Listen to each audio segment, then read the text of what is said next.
U.S. House of Representatives.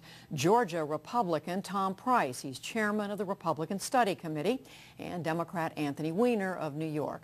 Gentlemen, thank you both for talking with us. Thanks, Judy. Congressman Price, let me begin with you. One of the main elements in this proposal is to stop what you call out-of-control government spending. Tell us just what a few of the main programs are that you want to see eliminated, and how much money would that save? Well, this work product is really the result of listening to the American people, and what we've heard all across this land is that people believe that Washington is spending too much money and has been for a long period of time through both Democrat and Republican administrations. We agree. We believe that we ought to be able to get back to pre-bailout and pre-stimulus levels immediately, and then work on decreasing federal spending beyond that from that point. The important thing that the American people have said is that you can't continue to spend more money than you take in. So what this proposal says is that we will get on a path to a balanced budget, which we aren't currently. And what programs then would be ended? Well, that's exactly the process that we go through here in Congress, and hopefully with a president who wants to work productively with the Congress to find those things that are either duplicative or redundant or not needed or ought not be a priority of the federal government. The fact of the matter is, over the last 2 fiscal years, we have been spending $1.4 trillion more dollars than we take in, and the American people have said, stop the madness. We've been listening, we hear them, and that's what we put on paper today. And Congressman Weiner, that is what many Americans are saying as we get close to these elections.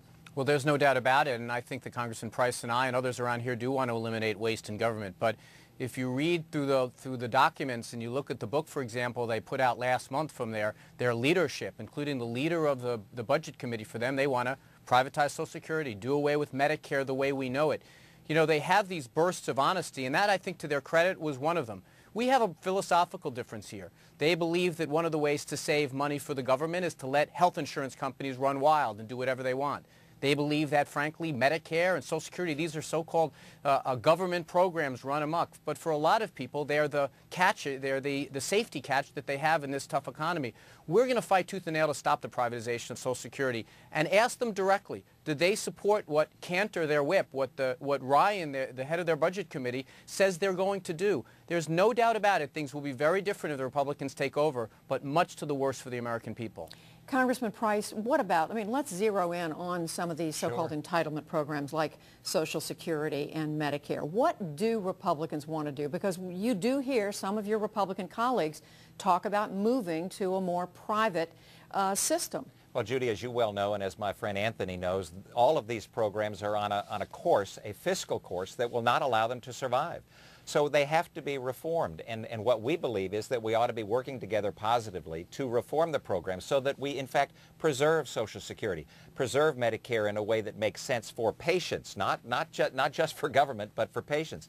As a physician, having practiced for over 20 years, I know that the Medicare system is resulting in some decrease in both quality and access to care for patients right now. And the bill that was passed into law earlier this year will, in fact, further decrease the ability of seniors to gain the kind of access to coverage and care that they desire. That's not what we believe ought to be done. We believe we ought to save these programs, reform these programs in a positive way that makes sense for people, not for bureaucrats. And can you give us an example of how they should be reformed?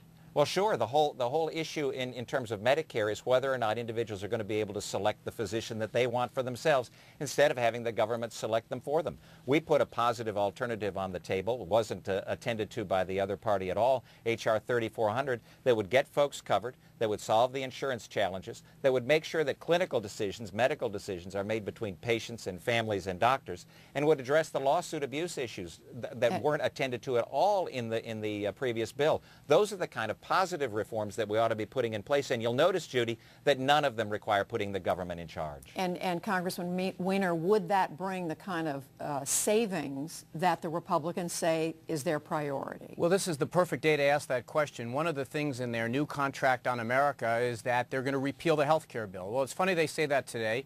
Today is the day that diagnostic services become without co-payments for Americans. They can't be kicked off their health plan for pre-existing conditions.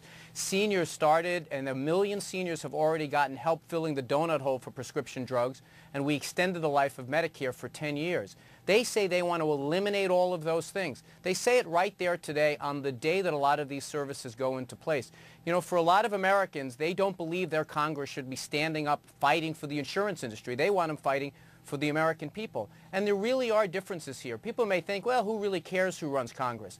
Let's look at the facts. They say they're going to repeal a health care bill that is providing all these additional services. Just yesterday it came out that seniors on Medicare Advantage are going to actually see rates go down for the first time because of this bill. They want to repeal that. Why?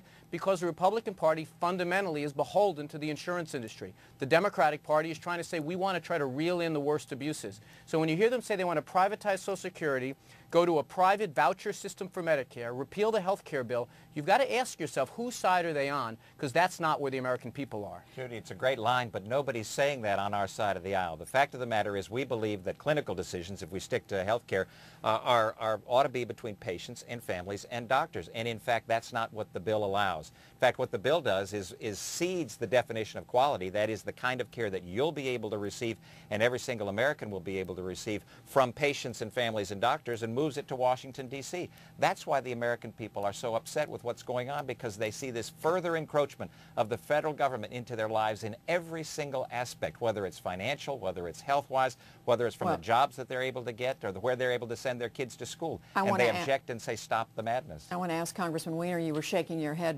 to comment on that, and then come back to Congressman Price. Well, first of all, as a matter of fact, it's not true. Ask anyone who's over 65 whether when they visit their doctor, the doctor isn't able to give them a prescription or tell them what they need. And by the way, they said that no one's talking about privatizing Social Security. Mr. McCarthy, who you quoted earlier, Mr. Cantor and Mr. Ryan wrote a book about that's their plan. They're proud of it. They're talking about it. And I have to give the Republicans credit on this point. They are finally showing what they want to do with Social Security. If you believe it's smart to risk Social Security Trust Fund in the stock market, you probably should vote for the Republicans. But we think it's a very bad idea. This is a philosophical question. If you do want to go back to the Bush years, if you do want to go back to those policies, and you do want to go back to health care running out of control, health insurance companies dominating, that same plan that Bush had about privatizing Social Security, this is the party. The Republicans have something for you. But if you want to keep trying to move forward, not as fast as we'd like, if you want to implement things and improve them as we go, that's what Democrats are arguing. And Congressman Price, isn't there some contradiction in what the Republicans are saying here, in that you're saying you want to repeal the entire Obama health care reform plan, but you say you will in the future reinstate some aspects of it that right now are already taking effect, like making sure that children are covered who have pre-existing conditions, making sure that coverage is extended to children up to the age of 26. What's the point of taking these things away if you're going to try to put them back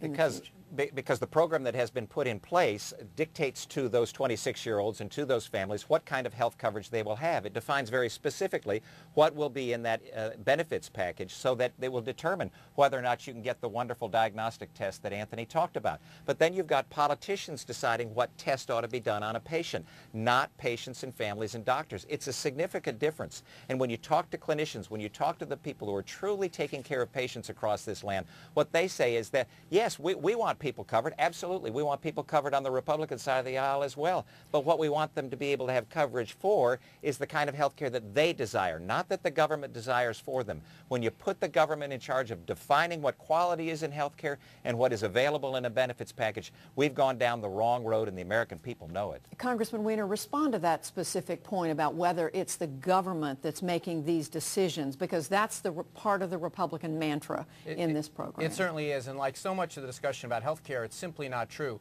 Perhaps Mr. Price is referring to the fact that when the new exchange is set up, there are going to be minimum standards for health insurance companies. I don't think anyone could object to minimum standards.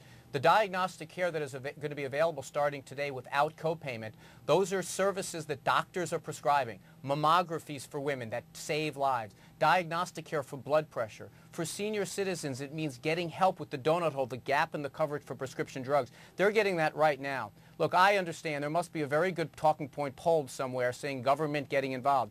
I ask senior citizens to go to their doctor and ask them, is anyone stopping you from prescribing something for me? If you're a family that is struggling and your child just got out of college and has a low-paying job that can't get health insurance, today they're going to be required to be covered by the insurance companies. And by the way, if you think the insurance companies are doing those things voluntarily just by the graces that they have, you got another thing coming. We don't trust the insurance companies to do the right thing. We want to make sure that we fight for the American people. Very quickly, Congressman Price, I have to ask Sure. you about the plan to keep the Bush tax cuts going. So much of what Republicans say is important to them is to get the deficit down, to get spending down, and yet you know there's an enormous price tag to these tax cuts. How do you reconcile that? Well, we don't believe that in a time of economic challenge we ought to be increasing taxes on any American at all. And we also believe that when you keep taxes low and bring taxes low, what you actually do, it's counterintuitive, is increase the revenue to the federal government. It's happened every time it's been done, whether it was under President Kennedy, whether it was under President Reagan, or whether it was under President Bush. And what the other side refuses to recognize is that the law of economics, if you tax something more, if you punish people by taxes, you'll get less of it. And they want to tax the job creators across this great nation, and that decreases the ability of those job creators to be able to create jobs and further depress our economy. So what we ought to be doing is decreasing taxes on the American people, not increasing taxes. We support decreasing, they support increasing. Congressman Weiner, and this is a point on which Democrats yourselves are divided. It certainly is. I think every member of the Democratic Party believes we should give additional tax relief to the middle class. How you define that and whether maybe you let all of the taxes continue. But I think it's interesting to note, why is it that the Bush tax cuts are expiring this year? Because it was a gimmick when the Republicans were in charge, to pretend they're being fiscally responsible when they're not. There's no doubt about it. You can make a good argument that maybe this is a time to deficit spend. But this tax, providing tax relief for billionaires, you heard right, under their plan, a billionaire would get a tax cut. Maybe that is a good idea. I'd rather give it to the middle class. I'd rather give it a Social Security COLA that senior citizens should get. There are some differences here, but it's funny. The Republicans only seem to care about deficits when there's a Democratic president in charge. When Bush was here and Mr. Price was here, they ran up deficits like drunken sailors, and I didn't hear them complain. Judy, well, gentlemen, it's a great line. It just doesn't work. We could go on all night, and we would love to do it, but the clock is ticking, and we hope to talk with both of you again very soon. Congressman Tom Price, Congressman Anthony Weiner, no thanks offense very to drunken much. sailors.